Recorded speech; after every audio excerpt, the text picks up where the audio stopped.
Hi guys, if you haven't seen my face before, my name is Alex. I have just finished my studies doing children's nursing at King's College London, and I am now a newly qualified children's nurse. Today's video is going to be about how to prepare for your management placement. For those of you who don't know, your management placement is your final placement at the end of third year, which you then get signed off for, meaning that you are able to qualify as a nurse.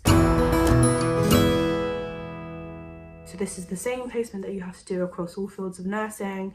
It's 12 weeks long. It's your final placement to kind of consolidate everything, get everything signed off, and basically prove that you are ready to be on the register and qualify. So I'm just going to break down a few of my tips as I recently finished my management placement at the end of July. I've been through it. It's very fresh to me.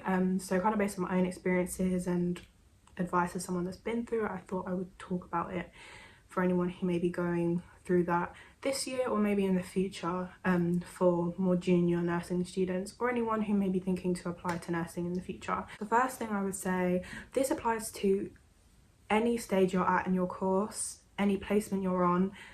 Get your off duty or your rotor in advance. So this could be by emailing the ward, calling the ward to ask for your rotor. Try and do this depending on how far in advance you find out your placement area. Try and get your rota as quickly as you can, especially if you're somebody who may have dependents, like if you have children or people to look after, if you have other jobs on the side and other commitments that you need to work around. Try and sort out your rota as far in advance so you can make any special requests and they'll be able to accommodate you with more ease. And then obviously the more in advance you get your off duty, the more in advance you'll be able to kind of plan the rest of your life, plan studying, plan your social life or whatever else you do in your free time. Also, that helps you, particularly for your management placement. Getting your rota allows you to maybe add more shifts, take away shifts depending on if you've got too many hours to make up or if you've got extra hours under your belt. That kind of allows you to do that in advance as well, so you're not missing out or overworking on the flip side. The second thing would be to, when you start the placement, make sure you know what you need to get done in terms of your pad, your skills, making sure you plan in a timely manner when to do your initial interview, your midpoint and your final interviews, when to do your weekly meetings, because that's something you have to do in your management placement. You have to do a weekly meeting to basically discuss your progress or what you've been doing. Sometimes you won't be able to do that every week, but just making sure that's all documented so you're not missing out on anything.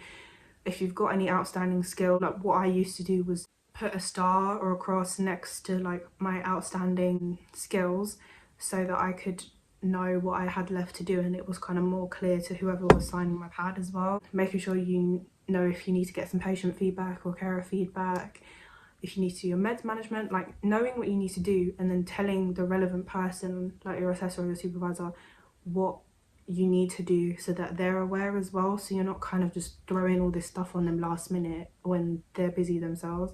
That's really important as well, just so you can organize yourself throughout the 12 weeks and try to organize and try to kind of make time for all the different things you need to get signed off, because that is so important. Like, you don't want to be coming back after your placement and going back and having to find people to sign things for you, especially when you're finally done and you want to just enjoy yourself and feel relieved that you're finished as a student. Another thing is to make sure that you show you are confident, but don't overdo it. So obviously you're in your final placement, you should be kind of practicing like you are a qualified nurse. You know, you're taking your own caseload, you're doing the majority of the things for your patients, obviously under supervision, doing the majority of like meds and stuff under supervision, all of that kind of thing. You should be kind of taking the lead. So in that sense, you've got to show confidence, you've got to be able to explain what you're doing and show that you can organize yourself throughout the shift and like make sure you get everything done. So obviously be confident in what you're doing,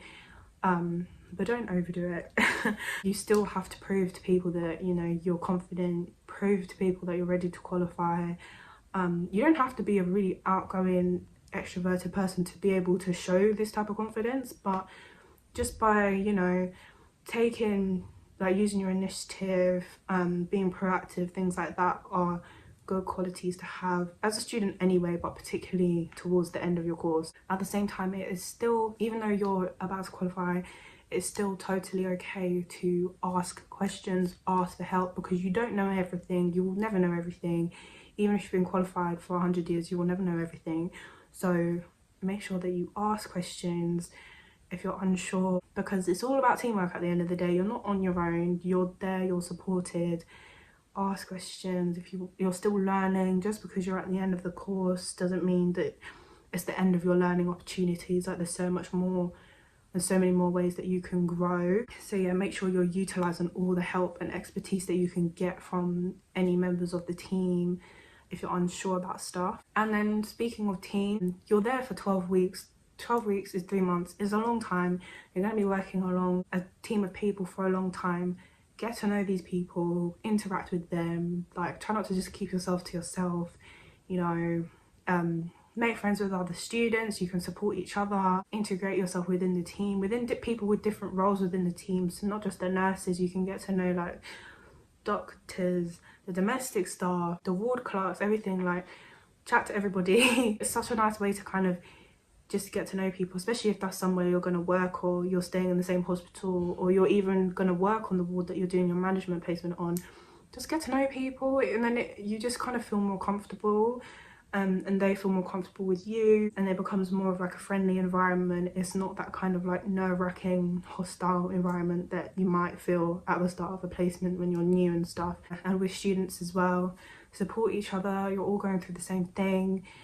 As a third year in your management placement, support first year, second year students, try and teach them things. I felt like it was so useful to be able to like teach more junior students things, because it helped with my learning, and just being able to answer their questions and stuff I think is really nice. Something I really am looking forward to now that I'm newly qualified is being able to support other students in the future, because I think it's so important that students are treated correctly and have as many learning opportunities as possible. And the last thing I would say is just stay organised and enjoy yourself. It's your final placement as a student. Make the most of it. Make the most of, you know, not being counted in the numbers. Make the most of being able to see different things, having this opportunity, and just really try your hardest. It will be long, it will be tough.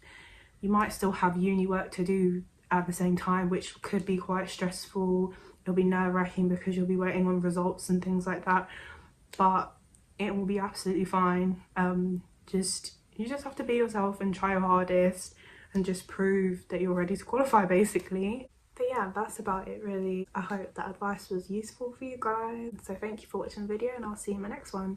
Bye.